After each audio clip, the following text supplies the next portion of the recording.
Барлықтарыңызға қайырлы күн. Бүгін сіздермен үй жағдайында оңай әрі қолжетімді заттардан жасалынатын печеньенің рецептісімен бөлісемін.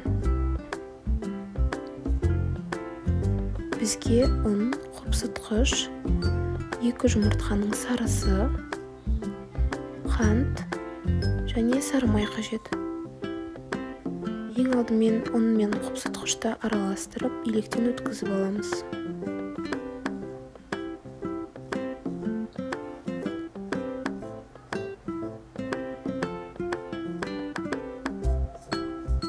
Оның үстіне қантымызды қосамыз.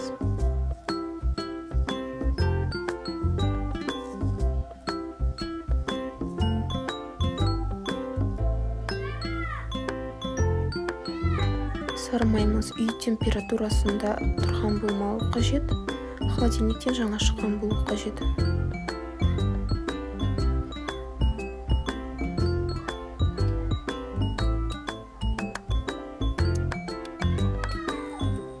Сары майымызды көпектап турап саламыз. Бізге жұмыртқаның ағы қажет емес, тек сарысы ғана қажет. Енді жұмыртқаны ағы мен сарысынан бөліп аламыз.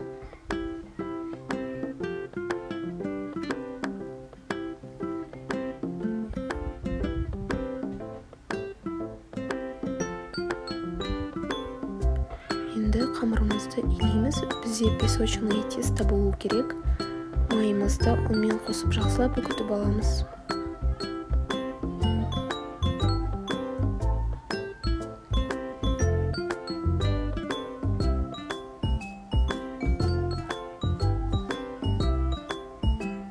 Енді оның үстіне жұмыртқаның сарысын қосамыз.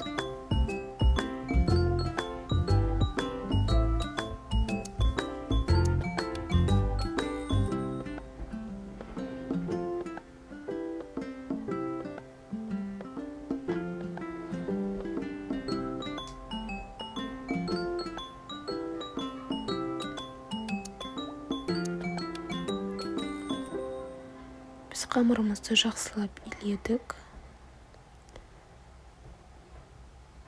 Енді оны салафанға салып, 30 минутқа тоңазытқышқа қойып тұрамыз.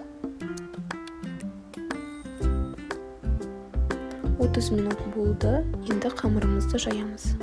Қамырды жаймас бұрын қамырдың бетіне пергамент қағазын немесе салафан қойып алыңыздар. Сол кезде оқтау қамырға жабыспайтын болады.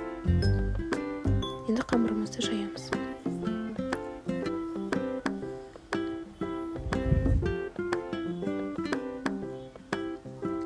Стаканмен немесе арнайы формалармен печеньенің формасын кесіп аламыз.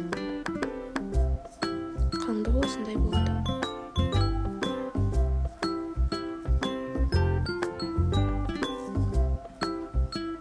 Артылған қамырларды да біріктіріп, олардан да печенье жасаймыз.